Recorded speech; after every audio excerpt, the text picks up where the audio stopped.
Okay, so for this lesson, you're going to apply tone on your eye drawing, and there's an outline already given to you. And the main focus of this lesson is to be able to apply tone, okay? And that's why you've got an outline ready for you.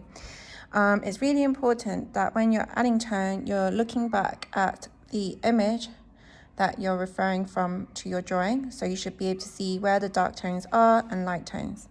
You should already have your tonal bar set out, and you should be using all of these different shades in your eye drawing.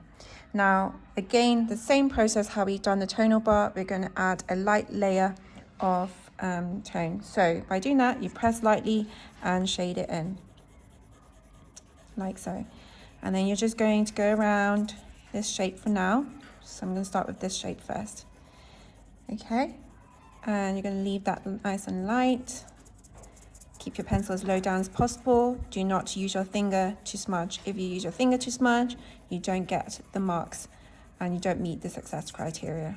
Okay, so I've got a light layer. Now I'm going to look back at the image and look for areas that shows dark tone. Now we can see that on the crease of the eyelid, it shows a dark layer of tone. So here we've already got an outline. So it basically goes from this one to that one. So you're going to apply a bit of pressure to your pencil.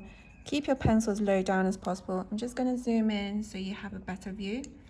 So you're just going to apply a tiny bit of pressure so you got a nice dark tone. Essentially, it's like blending that outline out where it goes from dark to light. So remember this, you're basically showing this range of tone on the eyelid itself, and you blend it out along here, like so. Okay, and again, any areas that shows dark tone, you need to blend it out so that way it looks gradual and realistic. Okay, in the eye area, you've got your pupil, which is usually the darkest tone. So you can just go straight in, adding that dark tone. And the iris, which is the color of the eyes, you can shade that in. Light layer of tone, so we're repeating those steps that we've learned. Okay, and then you go around the iris with a bit more pressure to add that wide range of tone.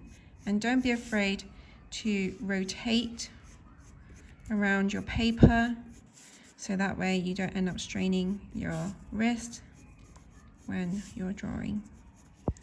Okay, and then the top layer here is going to be a slightly darker tone because the eyelid creates that shadow on top. And then you create this sort of starburst-like marks around the eyes, keeping your pencil as low down as possible, like so. And then adding pressure only on areas that shows a dark tone. I'm just going to add some more detail to make sure that doesn't get lost in all the toning application. The eyeball itself, where the white areas are, you should always add a very, very light layer of tone because it is a 3D shape and you need to make it look quite realistic, okay? So make sure you are always looking back at your original image that you're drawing from, and then this is a good start for you to get started in adding tone. Make sure you add all range of tone and making sure that you blend it out from a dark to light on areas that shows dark tone. Okay.